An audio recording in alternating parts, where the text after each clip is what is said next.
Hey, you guys, gals, and bums. Welcome back to A Few Bad Men. Today, we got part 3 of the Castellamarese War. Make sure you bump off that subscribe button and break that thumb. Help kick the YouTube algorithms in the pants. Get the channel rolling again. Alright? If you want to slide a little something up to the boss, the link is down below. Okay? Without further ado, let's get into this. The Castellamarese War, part 3. Shots rang out. The New York underworld, and the underworld in general, is usually very violent. And by the end of the 20s, it had reached its zenith, and the Castellamarese War kind of gets the credit for all of the killings going on around that time. But there were several conflicts all happening at the same time around New York. Dutch Schultz was at war with Legs Diamond and or Vince Cole. Guys like Joey Rayo was a target of the Castellamarese because he was part of the Ciro Terra Nova's mob, and because Dutch Schultz needed Ciro's permission to operate in the Bronx, Joey worked closely with Dutch and was a target of Vince Cole. On separate occasions, he was shot at by Joe Valachi and the Hit Team and by Vincent Cole in the infamous Harlem Baby Massacre. There was a war in Brownsville between Jewish gangsters over the control of the slot machines and other illegal activities, between the Shapiro brothers and Abe Rellis and his gang. Also, there were hostilities between Waxy Gordon and the Bug and Meyer gang. In Chicago, Al Capone was at war with the Jenners and the North Side gang. This was a dangerous time to be a gangster. In 1930, there were 114 gangland murders in Brooklyn alone. This was a psychopath's paradise. Judges were on the payroll. A decade of prohibition had given gangsters control of the judiciary. All you needed was dough, and as long as they didn't see you kill anybody, and there were no witnesses willing or living to testify, you could walk. And many of them did, time after time. What I'm trying to say is, there were a lot of murders committed at this time, which gave the illusion that the Castellamarese War was bigger than it was. But that's why I'm here to give you the skinny. Alright? Now, before we get into the war, we need to go back to 1928. Okay? In July of 1928, Frankie Yale was shot and killed after a car chase in Brooklyn. I have to redo that Frankie Yale video. I forgot it was removed, but I'm on it. Don't worry. So after Frankie Yale was bumped off, one of the men who was in position to take over after Yale was little Augie Paisano, Anthony Carfagno. Carfagno was an ally of Joe Masseria and Charlie Lucky, Frank Costello, Joe Adonis, and Al Capone. This would have given Masseria control over the Brooklyn waterfronts. But there was another man who laid claim to this area, another Yale lieutenant named Michael Abate-Marco, known as Mike Shots. He was said to run the illegal beer business in Bay Ridge for Yale. After Yale's murder, Abate-Marco bought himself a new car and moved into a yellow brick home at 3879th Street in Bay Ridge. In the early morning of October 6, 1928, he left a card game with a couple of his pals. Around 4:15 a.m., shots rang out.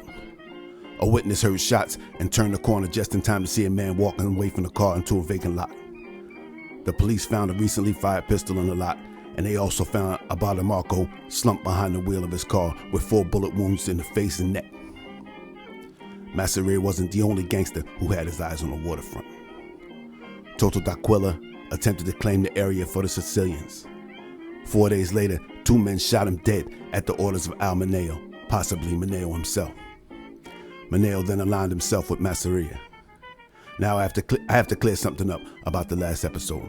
I said that Al Mineo was second in command to Toto D'Aquila, but upon further research, it seems that he was the head of his own organization based in Brooklyn, a splinter faction after the fall of the Morello Terra Nova gang, and he was at odds with Toto. He was out of the country for several years before popping back up before the Toto D'Aquila killing. Alright, now we got that clear. Masseria then placed Mineo at the head of the organization formerly run by D'Aquila. The legend and really the evidence shows that Capone had Frankie Yale murdered because he was hijacking liquor shipments meant for Capone. But we also have to realize that Joe Masseria had something to gain from the death of Yale. Toto D'Aquila was killed as a result of Yale's murder. Alright, so this put Masseria in a very powerful position. He had Manhattan. He had 2 sections of Brooklyn through the Yale organization via Carfagno, and the remnants of the D'Aquila organization through Al Mineo. he turned his eyes to Harlem and the Bronx. Joe the Boss had let it be well known that he was the ultimate power in the Italian underworld, and other gangsters had to pay him the right to breathe his air. This included so-called allies. One of these men was Gaetano Riena. Like I said in the last episode, Riena controlled the ice business in Harlem and the Bronx. He split away after the collapse of the Morello Terra Nova gang, and he led a gang of men, mostly from Corleone, Sicily.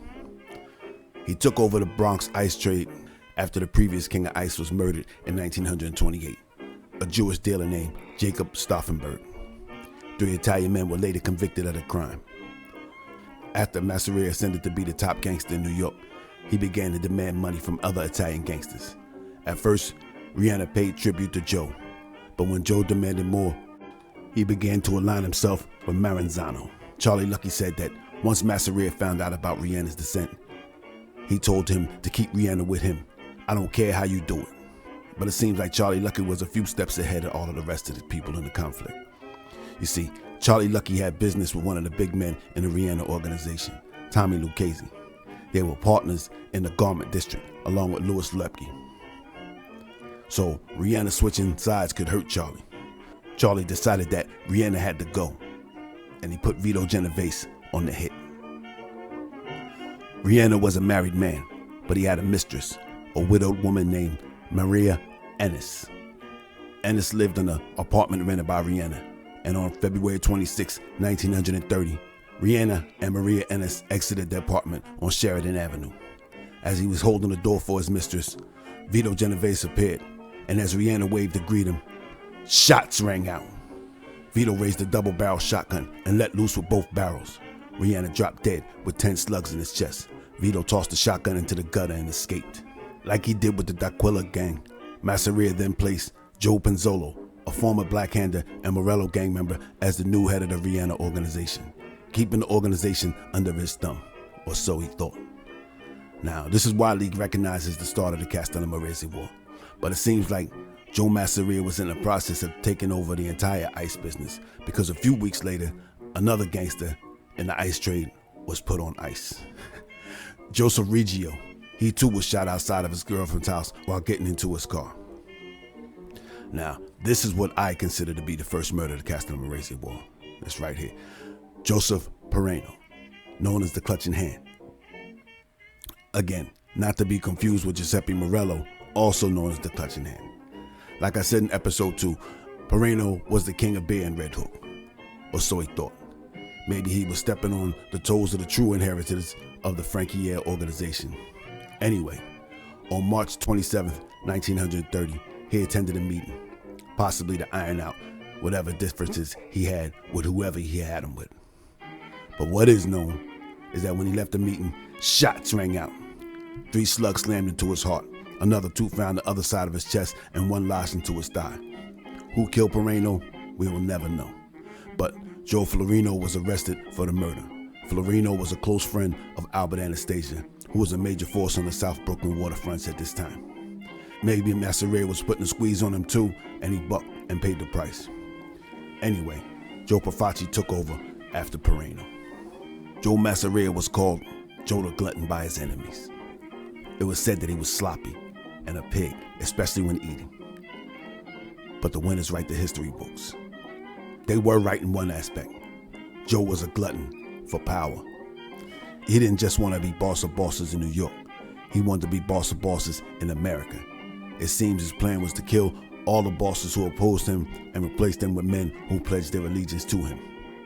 In Detroit, there was a conflict between the West Side mob run by Cesar Che Lamar, who was a staunch Masseria supporter, and the East Side mob run by Black Bill Tocco, Joseph Zarelli, and Angelo Meli. They were headed by a Castellamarese named Gaspar Malazzo. Masseria supported Lamar in his takeover of the Detroit underworld. Lamar called for a peace meeting to iron out some things. On March 31st, 1930, Malazzo and his companion Sam Pereno showed up for the meeting. The meet was to take place in Lamar's restaurant at the Venner Highway Fish Market. While waiting for Lamar, the two began eating, and all of a sudden, shots rang out. 2 men jumped out of their seats and opened fire on Malazzo and Pereno with shotguns, killing them both. Giuseppe Marcello was a close friend and associate of the Clutching Hand Moreno. He was gunned down on July 1st in Brooklyn. Now, I'm not sure if this is actually a part of the Castellamarese War or just house cleaning, trying to clean up the loose ends by the new powers in South Brooklyn. Like I said, bodies were dropping all over New York. About a month after the Milazzo killing in Detroit, it was Vito Bonaventure's, the King's, turn to be put on the spot. Vito was one of the Castellamarese who refused to pay Joe the Boss. His predecessor was forced out by Joe Masseria. Masseria forced Shiro to pay him $10,000 and stepped down as boss of the gang after forming a plot to kidnap Masseria. Now the King was a boss in his own right, and he too bucked Masseria. So on July 15th, 1930, as he was entering his garage, two men approached him and one raised a sawed-off shotgun and shots rang out. Both barrels emptied into Vito's chest and the King was no more. It was these two murders, the murder of Milazzo in Detroit and of Vito Bonaventure in Brooklyn. Both of these men were from Castellamarese del Golfo, and this is what united the Castellamarese and any other Sicilian who wasn't with Joe behind Salvatore Maranzano. Maranzano was a born leader, according to those who followed him. He was a fan of Julius Caesar and set his organization up like Roman legions, with a commander, a second-in-command or underboss, and regiments of soldiers under a captain or capo regime. You get it? Capo regime, captain of a regiment. All right. He prepared his men for war by purchasing apartments around the city, where his men could be on call to hit one of Joe's men if they poked their heads out.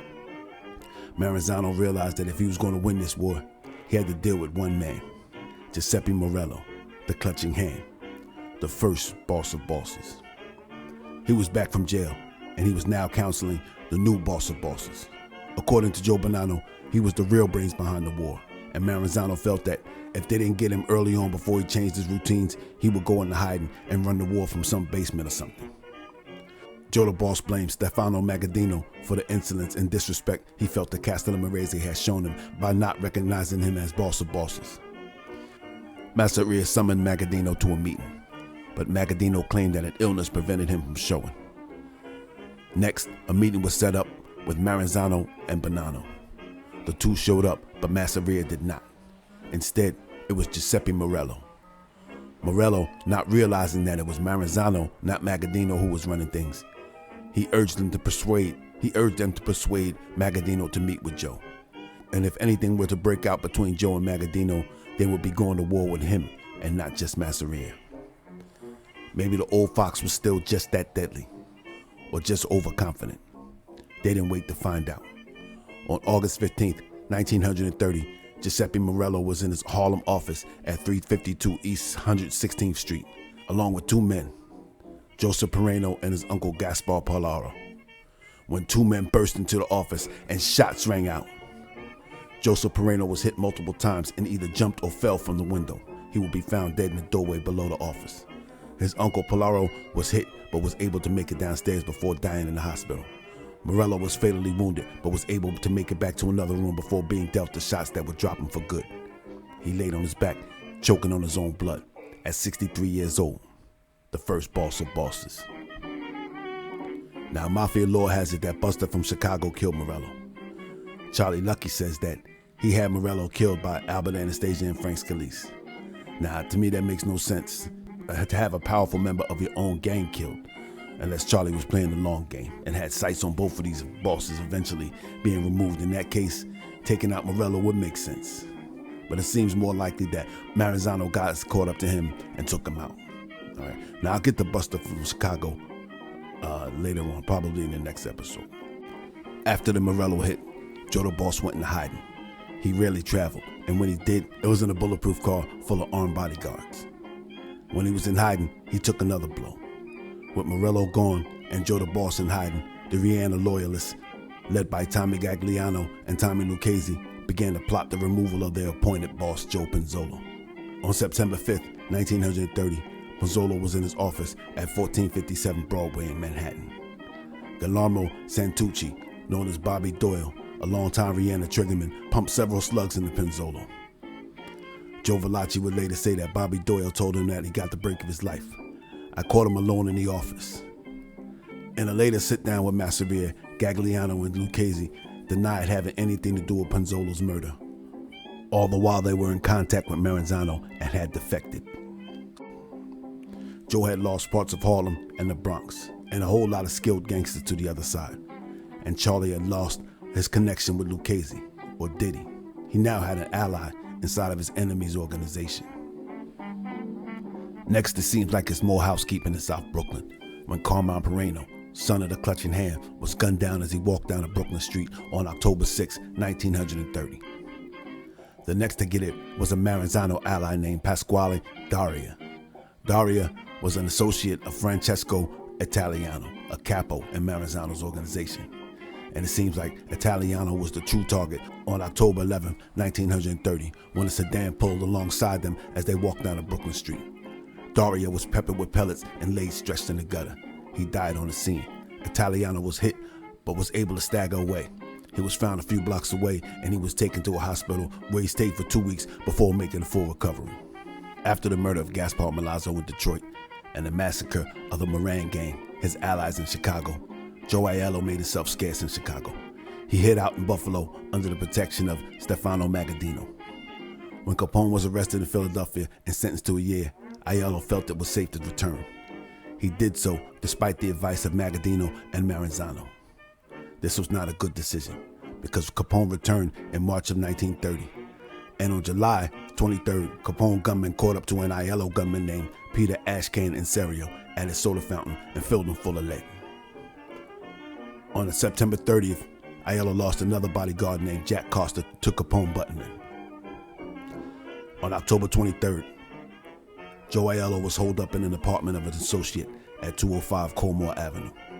He knew the Capone forces were closing in, and he tried to make a break for it. As he was running out of the front door towards the cab that was to take him out of the city, shots rang out. A machine gun nest across the street sprayed the doorway. Aiello tried to make a run for it and get back into the building, but he ran right into another machine gun nest. He dropped with 40 to 50 holes in him. It was around this time that Charlie Lucky and Cyril Terranova began to secretly negotiate with Maranzano. Back in the Bronx, the Maranzano forces had a lead on a place that Joe Masseria was seen entering a week before. According to Joe Valachi, he rented an apartment, and he and Buster from Chicago waited for Masseria to show. On November 5th, 1930, they saw Almaneo and Steve Ferrigno leave the building. They decided to strike. As the two men passed underneath the window, shots rang out. Maneo and Ferrigno were both killed by shotgun blasts, and the killers escaped. The remnants of the Maneo organization was taken over by Frank Scalise, and he joined forces with Maranzano. Joe the Boss began to see the writing on the wall, and he sent out feelers to see if a peace agreement could be arranged. Joe volunteered to retire, but Maranzano said there could be no peace while Joe the Baker Catania was still breathing. A hit squad containing Joe Valachi and Buster from Chicago rented an apartment across from Joe the Baker's office. They watched Joe the Baker come and go for weeks, but they never had a clean shot. Valachi says that he noticed the first floor apartment was vacant, so next they planned to enter that apartment and shoot Joe from the first floor. But when they busted into the vacant apartment on the morning of February 3rd, 1931, they found 3 men painting in the apartment. They told the men to keep painting and everything would be okay. A few minutes later, Joe the Baker walked out of his office with his wife and shots rang out. Joe the Baker was hit with 6 slugs and died in the streets. In the early hours of February 7th, 1931, Cesar Lamar returned to his fortified home in Granville Avenue in Detroit. The fortifications didn't help him because he let his killer inside, and he was found by his wife with bullet holes in his head. The war was essentially lost for Joe the Boss. He was still in hiding, and he had lost most of his allies through death or defection. But his biggest threat came from within. Charlie Lucky and Terranova had began to plan Joe's elimination. To them, the war was over. Joe was just a loose end that needed to be tied up, not for Maranzano, but for their own reasons. And this is where I'm going to leave you guys off for this episode. All right, stay tuned for episode 4 of the Castellamarese War, where I tie up all the loose ends. And we got Joe the Boss, and we got Maranzano, and all the stuff in between, and the aftermath. Okay, so make sure you bump off that subscribe button, break that thumb, ring that bell, share the video. Let's kick this YouTube algorithm in the tuchus. All right, there's been a few bad men. Keep your nose clean and don't take any wooden nickels. I see you in the funnies.